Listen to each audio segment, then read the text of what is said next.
Shalin's Kitchen Art. ഇന്ന് ഞാൻ പരിചയപ്പെടുത്തുന്നത് മൈദ കൊണ്ടുണ്ടാക്കാവുന്ന സോഫ്റ്റ് കിണ്ണത്തപ്പമാണ്.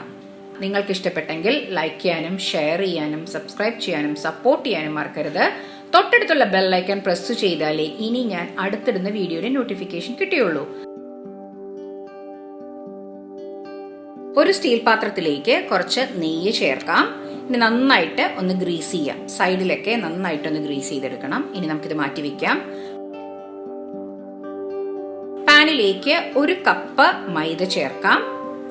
ഇനി ലോ ടു മീഡിയം ഫ്ലെയിമിലിട്ട് ഇതൊന്ന് ചൂടാക്കി എടുക്കാം. നമ്മുടെ മൈദയുടെയൊക്കെ പച്ചക്കുത്ത് ഒന്ന് മാറുന്നത് വരെ.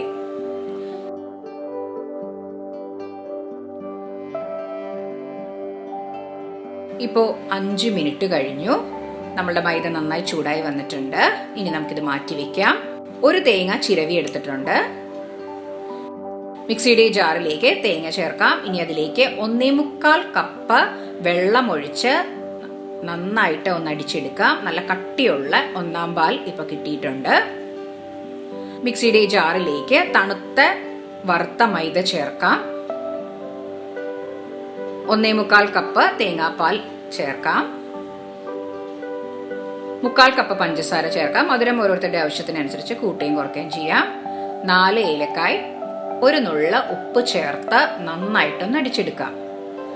ഇനി അടിച്ചെടുത്തത് നമുക്ക് ഒന്ന് അരിച്ചെടുക്കാം.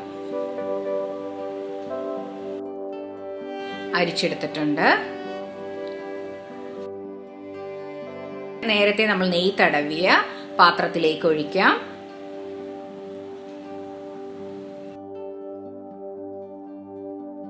ഇനി നമുക്കത് മൂടി വെക്കാം, വെള്ളം കയറാതിരിക്കാൻ വേണ്ടിയിട്ട്. എപ്പോഴും നമ്മൾ പാത്രം മൂടി വെക്കണം.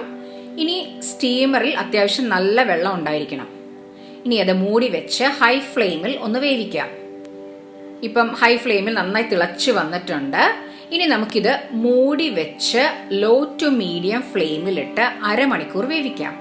ഇപ്പൊ അരമണിക്കൂർ കഴിഞ്ഞു. ഇനി ഗ്യാസ് ഓഫ് ചെയ്യാം. ഇപ്പൊ നമ്മുടെ കിണ്ണത്തപ്പം വെന്തിട്ടുണ്ട്. കാണുമ്പോൾ തന്നെ അറിയാം നല്ല പെർഫെക്റ്റ് ആയിട്ടുണ്ട്. ഇപ്പൊ നമ്മുടെ മൈദ കിണ്ണത്തപ്പം റെഡി ആയിട്ടുണ്ട്. നമുക്കിത് അൺമോൾഡ് ചെയ്യാം. കാണുമ്പോൾ തന്നെ അറിയാം നല്ല സോഫ്റ്റ് ആയിട്ടാണ് ഇരിക്കുന്നത്. നല്ല തേങ്ങാപ്പാലൊക്കെ നല്ല കട്ടിയിൽ ഒഴിച്ചിരിക്കുന്നത് കൊണ്ട് വളരെ ടേസ്റ്റിയാണിത്. ഏലക്കായുടെയും തേങ്ങാപ്പാലിന്റെയും ഒക്കെ ടേസ്റ്റ് ഉള്ളതുകൊണ്ട് വളരെ ടേസ്റ്റി ആയിട്ടുള്ള ഒരു കിണ്ണത്തപ്പമാണിത്. എല്ലാവരും ട്രൈ ചെയ്ത് നോക്കുക. നിങ്ങൾക്ക് ഇഷ്ടപ്പെട്ടെങ്കിൽ ലൈക്ക് ചെയ്യാനും ഷെയർ ചെയ്യാനും സബ്സ്ക്രൈബ് ചെയ്യാനും സപ്പോർട്ട് ചെയ്യാനും മറക്കരുത്. തൊട്ടടുത്തുള്ള ബെൽ ഐക്കൺ പ്രസ് ചെയ്താലേ ഇനി ഞാൻ അടുത്തിടുന്ന വീഡിയോയുടെ നോട്ടിഫിക്കേഷൻ കിട്ടുകയുള്ളൂ. Thanks for watching my channel.